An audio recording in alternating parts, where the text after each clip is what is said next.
Godspeed to the city streets. We began to feel the fire. We rise like tall buildings as the chemicals, they take us higher. The night's young and it's just begun as she puts her hand in mine. We wanna chase the night, wanna dance to the light, pull the stars from the sky, just two hearts running wild. Never sleep, never stop, as we shout from the top. We're gonna be two hearts running wild.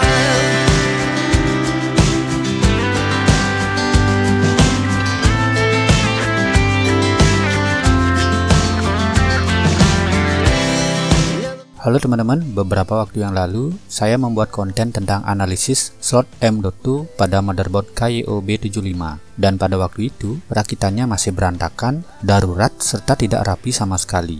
Nah, berhubung ada sedikit waktu luang, saya mencoba merapikan rakitan ini dengan membuatnya menjadi simple open air PC. Saya menyebutnya demikian karena PC open air ini dirakit menggunakan komponen murah serta ada yang bekas, dan bahkan case penopangnya sendiri menggunakan kayu particle board bekas furnitur. Rakitan open air ini sangat sederhana, hanya terdiri dari dua buah papan particle board bekas yang saya satukan sedemikian rupa. Untuk menempatkan motherboard ke papan, saya menggunakan 4 buah spacer. Spacer ini bisa didapatkan dari casing PC bekas atau bisa dibeli di toko komponen elektronik. Agar spacer ini bisa nancap kuat di kayu particle board, kita bisa menambahkan lem setan. Oh iya, karena particle board ini bekas dan saya tidak memiliki alat potong yang memadai, beberapa bagian dari particle board ini sedikit kurang rapi. Tapi nggak apa-apalah, yang penting kuat. Hehe. Lalu komponen apa saja yang saya gunakan di rakitan simple open air PC ini? Yang pertama adalah tentu saja motherboard yang sudah saya bahas beberapa waktu lalu, yaitu Kaio B75 G578U. Mobo ini merupakan motherboard micro ATX kecil, ukurannya hanya 17 x 18,5 cm saja. Support prosesor Intel Core generasi kedua dan ketiga, memori DDR3 hingga 16GB dual channel, sudah support USB 3.0 dan SATA 3, walaupun cuma satu port saja, serta mensupport SSD NVMe ukuran 2280. Namun perlu diketahui, slot M.2 NVMe-nya hanya berjalan di PCIe 20X4 saja, alias Gen 2. Jadi kalau dipasangi SSD NVMe Gen 3 atau Gen 4, maka akan ada bottleneck. SSD NVMe tidak akan berjalan full speed sesuai spesifikasinya. Untuk penjelasan lebih detail tentang ini, teman-teman bisa lihat di video saya yang sebelumnya. Kemudian prosesor yang saya gunakan adalah Intel Core i5-3470, 4 core 4 thread, 6MB L3 cache dengan base clock di 3,2 GHz serta max turbo di 3,6 GHz.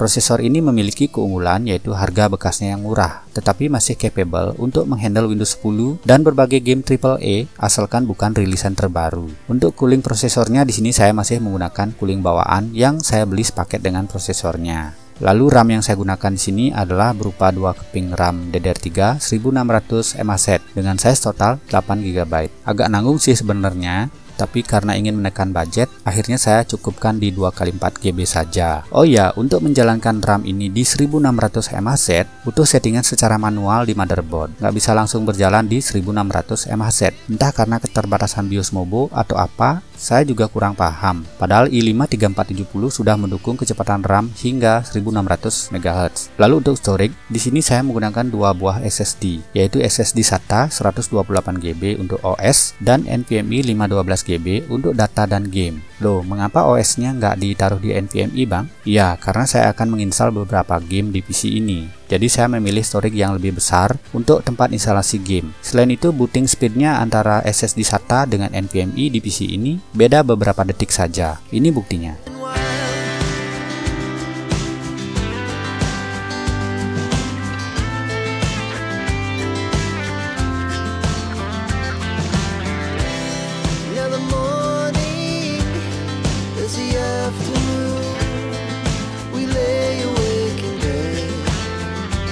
Kemudian VGA. Di sini saya menggunakan GTX 1050 2GB GDDR5.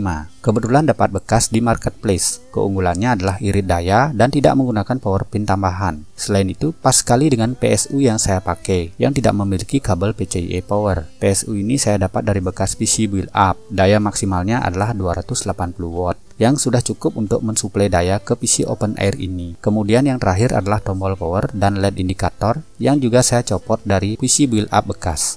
Oke teman-teman, kurang lengkap rasanya kalau PC open air yang saya rakit ini tidak dites performanya. Yuk kita tes saja. Yang pertama adalah uji sintetik Cinebench R23 untuk mengetahui performa PC secara keseluruhan. Untuk multicore mendapatkan skor 2570 dan single core mendapatkan skor 707. Selanjutnya Unigine Heaven Valley Benchmark dengan settingan DirectX 11, resolusi 1080p, 8x AA, preset Extreme HD mendapatkan FPS di angka 37,5 fps dan skor 1569. Kemudian selanjutnya adalah uji game. Game pertama yang saya uji di sini adalah Forza Horizon 5 di resolusi 1080p. Dengan preset medium didapatkan hasil 38 fps pada mode benchmark. Lalu pada mode gameplay didapatkan fps dari 40 hingga 50-an fps. Hasil yang bisa dikatakan playable sekali untuk settingan medium. Sedangkan kalau settingan yang lebih tinggi mungkin perlu untuk menurunkan resolusi ke 900p atau ke 768p. Game selanjutnya adalah Kena Bridge of Spirit dengan settingan low, DirectX 12, resolusi 1080p, didapatkan FPS sekitar 30-40an fps saja. Game ini cukup berat ya, karena mungkin saya menggunakan setting DirectX 12. Mungkin kalau DirectX 11 lalu resolusi diturunkan ke 900p akan lebih smooth. Selanjutnya adalah game kesukaan saya, yaitu SnowRunner. Dengan settingan grafis custom high, resolusi 1080p, didapatkan FPS kisaran 40an fps. Sesekali turun ke 30an, tetapi tidak pernah turun di bawah 30 fps. Hasil ini masih playable karena game ini termasuk game simulasi yang tidak menuntut FPS yang tinggi agar nyaman dimainkan.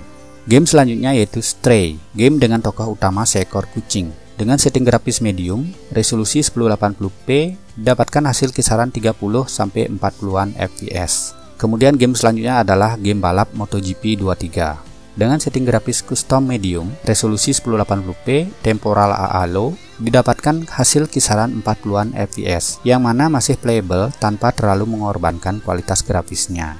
Selanjutnya game Sniper Ghost Warrior Contract 2. Dengan setting grafis medium 1080p didapatkan hasil kisaran 40an fps. Kemudian yang terakhir adalah game yang paling berat di antara semua game yang dites, yaitu Horizon Zero Dawn. Dengan settingan Paper Performance alias low 1080p, game berjalan di 30 fps dan seringkali turun di bawah 30 fps. Selain berat, sepertinya RAM 8GB kurang memadai untuk game ini. Lalu untuk memainkan game ini dengan lancar, harus menurunkan resolusi ke 900p atau 768p.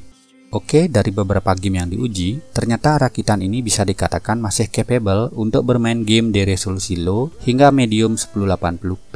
Nah, kekurangan dari PC open air seperti ini adalah gampang kotor, berdebu, part kurang terlindungi dengan baik dari cairan maupun dari serangga atau hewan kecil lainnya. Tapi enaknya PC open air begini, yaitu bagi beberapa orang terlihat unik dan estetik. Selain itu gampang dibongkar pasang bagi yang suka oprek-oprek PC. Lalu berapa biaya yang saya habiskan untuk merakit PC ini? Berikut adalah rinciannya.